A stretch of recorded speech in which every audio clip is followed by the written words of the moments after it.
I'm usually one to try and put out the fires of fanboy war, but for one video, let's dump some gasoline on those flames and compare, at least rumor-wise, the Galaxy S8 versus the upcoming iPhone 8 or iPhone X, the flagship OLED iPhone that's been rumored for several months. Caveats here, these are totally based on rumors. This is nothing that's been written in stone or fact, but I'm basing this off of the most prominent rumors that we've heard. Some of this could come true, all of it could come true, and the opposite is none of it could come true. Having a hypothetical discussion on the iPhone 8 versus the Galaxy S8, and I think for the first time in several years, I'm actually more excited for what Apple is supposedly coming out with than what Samsung is releasing in just a few weeks. Let me tell you why. 2017 marks the 10-year anniversary of the original iPhone. First of all, it's crazy that a decade has gone by. There's been a ton of conflicting rumors. Don't know if it's going to be called the iPhone 7s. That's going to be an iterative phone. Then they'll launch the rumored iPhone X. There's going to be their flagship, their $1,000 phone that's going to have a curved OLED panel, facial recognition, AR capabilities. Won't have Touch ID, have kind of a multi-function strip on the bottom, improved optics, better battery, and going to be, again, extremely expensive is kind of what I am basing this comparison video off of, that flagship, really expensive phone. I also expect that if it does launch, to launch with a more iterative, maybe 7S, which kind of looks like the current body, just with little better features.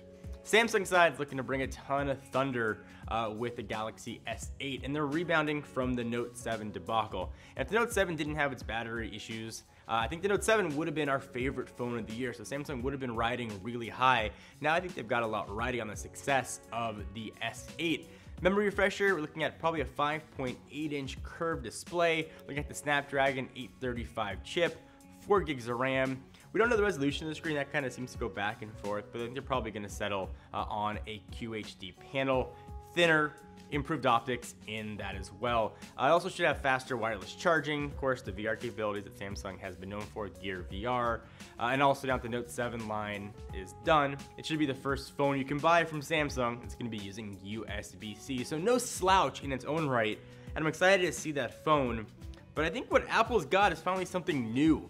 For the past 5 or 6 years for Apple, I've been saying this is the year. This is the year we're going to get features Android's had for a while. We're going to get wireless charging. It's going to happen. This is the year. And then, you know, iPhone 5, iPhone 5S, iPhone 6, iPhone 6S, iPhone 7, no dice. So I think we're getting a lot of really exciting things from Apple. It's probably the first phone in about 4 years. Actually been a huge change from design language Apple's had since the very first iPhone. Screen on top, circular button down below. That's going to change, again, all allegedly, based on the rumors. If Apple does completely ditch the Touch ID button, relying again on retinal scanning and facial recognition, things, admittedly, Samsung has had and Windows phones have had in the past, but that'll be how you'll use Apple Pay and others, just using your face. And it's not like the old school Android way of using your face to unlock a phone. It's actually scanning the retinas and using the lines on your face. You can't just like hold up a picture or a video in order to get the phone to unlock.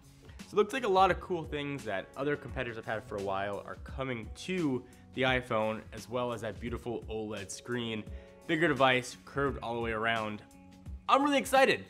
I've been let down, I think, by Apple in the past, like a lot of you guys have too, despite them being the #1 phone vendor in the world, and them selling just millions and millions and millions of phones. I might not be excited by the iPhone 7, but certainly a lot of you are, and they've sold, again, just between like a butt ton and like a bajillion of them. So like somewhere in between that, those phones are flying off the shelf. So Apple certainly doesn't have to do anything. The recipe is working, but I think this iPhone X is going to be the perception shifter, at least for Apple.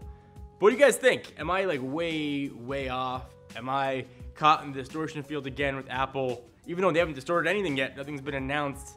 I just kind of got thinking in the office. We started talking about what's coming, planning our schedule for the next few months. We got kind of excited about Apple again. It's not something that's happened for a while. So I thought we'd throw it out to you guys and see what you think about it. If you're excited for the iPhone X, or maybe iPhone 8, I just have to call it, and the Galaxy S8. And our comment of the day comes from Jonah C. It comes from our OnePlus 3 video, who said, got my OnePlus 3T last week and I'm very happy I didn't follow John's advice. Well, Jonah, good for you. You got a great phone. Don't always follow my advice. I don't always know what I'm talking about, but I did say it wasn't a good time to buy a phone, and all of you OnePlus 3 people are like, I'm buying a phone anyway. If you want to check out Jonah, we'll link to him down below. If you want to be featured upcoming comment of the day, leave a comment. And if you want to hear more about what I'm talking about and you want to sort of read an article on it, check out the article on the website that Brandon Russell wrote, talking way more about this. We'll link to that also down below. Thanks, guys.